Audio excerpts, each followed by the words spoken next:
ஒரு நிமிடம் நம் தலை தாழ்த்தி ஜெபிப்போம். அன்பின் ஆண்டவரே, இந்த நாளுக்காக ஸ்தோத்திரம். நீர் பேசும், நாங்கள் கேட்கட்டும்.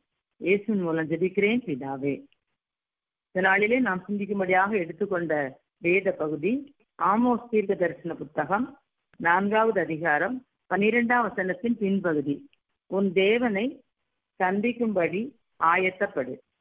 உன் தேவனை சந்திக்கும்படி ஆயத்தப்படு. இதுதான் இன்றைக்கு நாம் சிந்திக்கக்கூடிய ஆண்டுடைய வார்த்தை. இன்னைக்கு இந்த லெந்து காலத்துல 23வது நாள் நாம் தியானித்துக் கொண்டிருக்கிறோம்.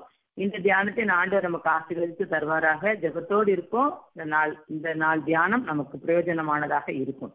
இந்த வார்த்தையில தீர்க்கதரிசி சொல்கிறார், தேவனை சந்திக்கும்படி உன் தேவனை, நம்முடைய தேவனை, நம்முடைய கர்த்தரை நாம் சந்திப்பதற்கு நாம் ஆயத்தம் உள்ளவர்களாக இருக்க வேண்டும் என்று சொல்லுகிறார். உலகத்திலே ஆண்டவராய் இயேசு கிறிஸ்து வருகிறார் வருகிறார் என்று சொல்லிக்கொண்டே இருக்கிறார்களே, ஏன் இன்னும் அவர் வரவில்லை என்று சொல்லி நிறைய பேருடைய வாழ்க்கையில ஒரு கேள்வியாக இருக்கிறது. இயேசு கிறிஸ்து சீக்கிரம் வரப்போகிறார். அவரை சந்திக்கும்படி நாம் ஆயத்தமுள்ளவர்களாக இருக்க வேண்டும். அவருடைய வருகை மிக சமீபம். அந்த வருகைக்குரிய எல்லா காரியங்களும் முன் அடையாளங்களும் நடந்து கொண்டுதான் இருக்கிறது. நாமும் ஆயத்தப்படுவோம், ஆயத்தமாகவே இருப்போம். எப்போ வருவார் தெரியாது. யாருக்காவது ஆண்டு வருகை செல்வாரா தெரியாது.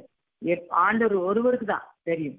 இதா ஒருவருக்கு தான் தெரியும். அவர் வருகிற வேளை திருடன் வருகிற விதமாய் வரும்.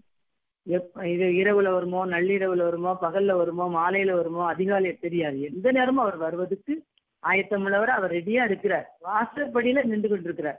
உடனே வந்துடலாம். கீழே இறங்குனா நம்ம உலகம் தான். அதனால அவருடைய வருகை மிகவும் சமீபம். நாம் கண்டிப்பா அவரை சந்திப்பதற்கு எல்லாரும் ஆயத்தமுள்ளவர்கள் ஆகும். இன்னும் மனம் திரும்பாதவங்க மனம் திரும்பணும்.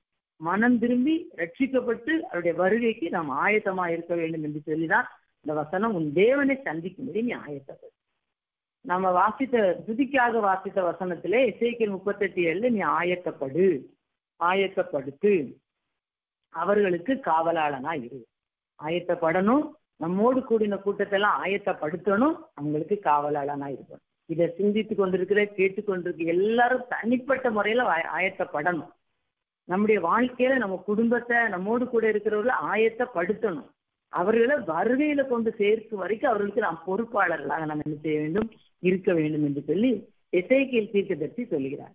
அதனால நம்முடைய வாழ்க்கையில நாம் தேவனை சந்திக்கிறதுக்கு ஆயத்தப்பட்டா மாத்திரம் போதாது, நம்ம ஒரு கூட்டத்தை ஆயத்தப்படுத்தணும். அவங்கள நம்ம பொறுப்பா காவலாளியா இருந்து அவர்களை கொண்டு பரலோக ராஜ்யத்துல சேர்ப்பதற்கு நாம் பொறுப்புள்ளவர்களாக நடந்து கொள்ள வேண்டும். நம்முடைய குடும்பத்தை ஆயத்தப்படுத்தணும். நாம ஆயத்தமா இருக்கணும். நம்மோடு கூட பழகிறவங்க இருக்கிறவங்களே ஆயத்தப்படுத்தணும்னு சொல்லி இந்த வசனம் சொல்லுகிறது. உன் தேவனை சந்திக்கும்படி நீ ஆயத்தப்படு. நம்முடைய வாழ்க்கையில ஆண்டவராய் இயேசுவை சந்திப்பதற்கு நாம் எப்பவும் ஆயத்தமுள்ளவர்களாக இருப்போம். இயேசுவின் வருகை மிகவும் சமீபம். உன் தேவனை சந்திக்க நீ ஆயத்தமா, உன் தேவனை சந்திக்க நீ ஆயத்தமா, உன் தேவனை சந்திக்க நீ ஆயத்தமாம். இரக்கமுள்ள இந்த வேளை மனம் திரும்பு, இரக்கமுள்ள இந்த வேளை மனம் திரும்பு, இந்நிமிஷம் ஏற்றுக்கொள்ளு மன்னிப்பு பெற, இந்நிமிஷம் ஏற்றுக்கொள்ளு மன்னிப்பு பெற, உன் தேவனை சந்திக்க நீ ஆயத்தமா. இந்த பாடல்ல பக்தர் பாடுறா, இந்த நிமிஷம் நீ ஏற்றுக்கொண்டா கூட மன்னிப்பு பெற்றுக்கலாம். உன் தேவனை சந்திப்பதற்கு நீ ஆயத்தமா இருக்கிறா என்று சொல்லி நம்ம பார்த்து ஆண்டவர் கேட்கிறார். இந்த பக்தன் பாடுகிறார், நம்ம ஆண்டவரை ஏற்றுக்கொண்டு அவரை சந்திப்பதற்கு ஆயத்தமுள்ளார். மனம் திரும்பணும்.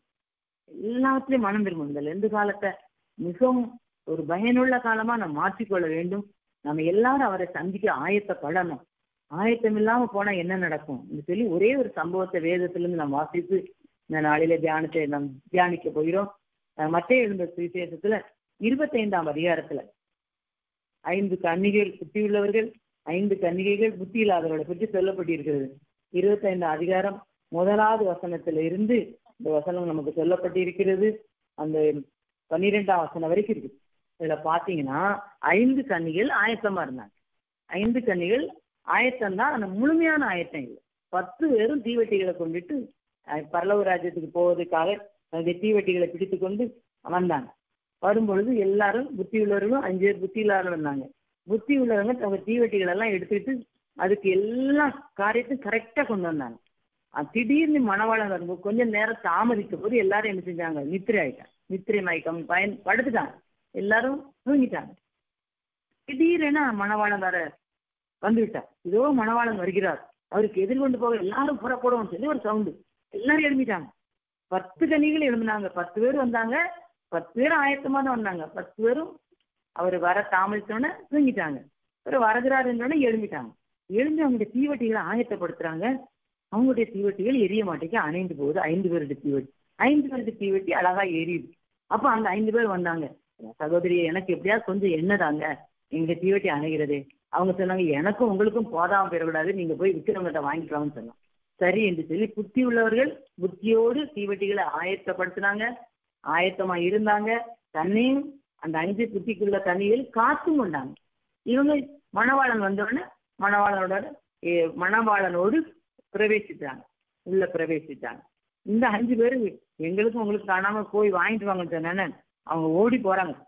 புத்தி இல்லாதவெல்லாம் ஓடி போய் அவங்களுக்கு எல்லாம் வாங்கிட்டு வந்து ஆயத்தமா வராங்க. இங்க வர்றதுக்குள்ள ஏற்று என்ன செஞ்சுட்டாரு? வந்துட்டு போயிட்டார்.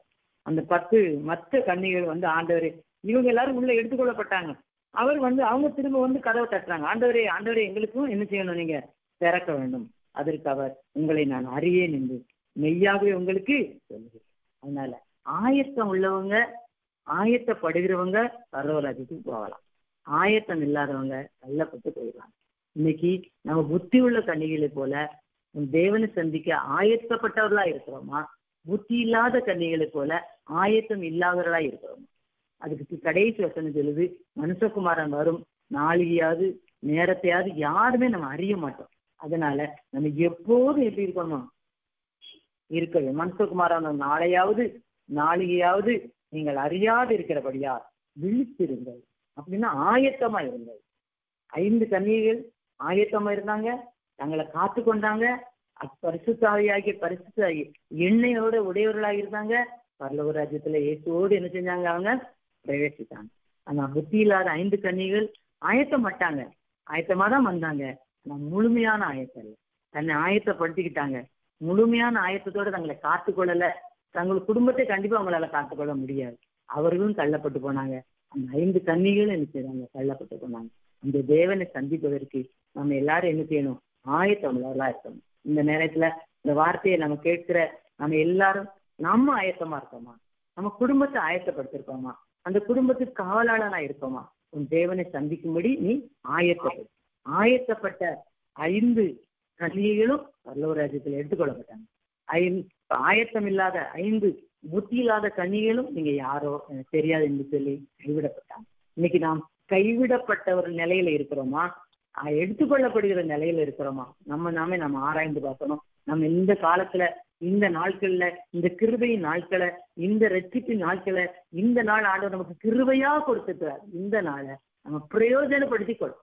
நாட்கள் பொல்லாதவைகளானதால் காலத்தை பிரயோஜனப்படுத்திக் கொள்ளுங்க. நம்ம காலத்தை பிரயோஜனப்படுத்தி கொண்டால் நம்ம ஆண்டவரோடு கூட ஆயத்தப்படுத்தி ஒரு கூட்டத்தை ஆயத்தப்படுத்தி நம்ம அவர்களுக்கு காவலாளனாக இருந்து நாமும் ஆண்டவரோடு பிரவேசிப்போம். ஒரு கூட்டத்தையும் ஆண்டவருக்குள்ள என்ன செய்வோம்? கொண்டு போவோம். இந்த வசனம் நமக்கு அப்படிதான் கற்றுத்தது.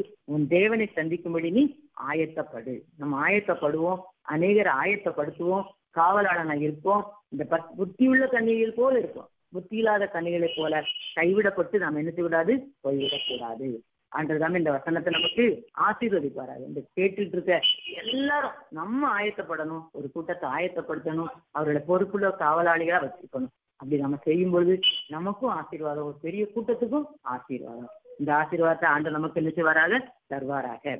ராஜாதிராஜன் இயேசு வருவார், சந்திக்க ஆயத்தமா வருவேன் என்றவர் சீக்கிரம் வருவார், சந்திக்க ஆயத்தமா.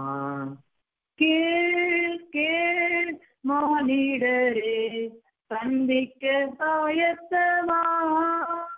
ராஜாதிராஜனா வந்திடுவார், சந்திக்க ஆயத்தமா. பல்லாயிரம் மக்கள் ஆயத்தமே, சந்திக்க ஆயத்தமா. பரலோக ராஜ்யத்தின் பாக்கியத்தை சந்திக்க ஆயத்தமா. மானிடரே சந்திக்க ஆயத்தமா, ராஜாதிராஜனாய் வந்திடுவார் சந்திக்க ஆயத்தமா. இந்த பாடலின்படி ராஜாதிராஜனாய் இயேசு வருவார், அவரை சந்திக்க ஆயத்தமா.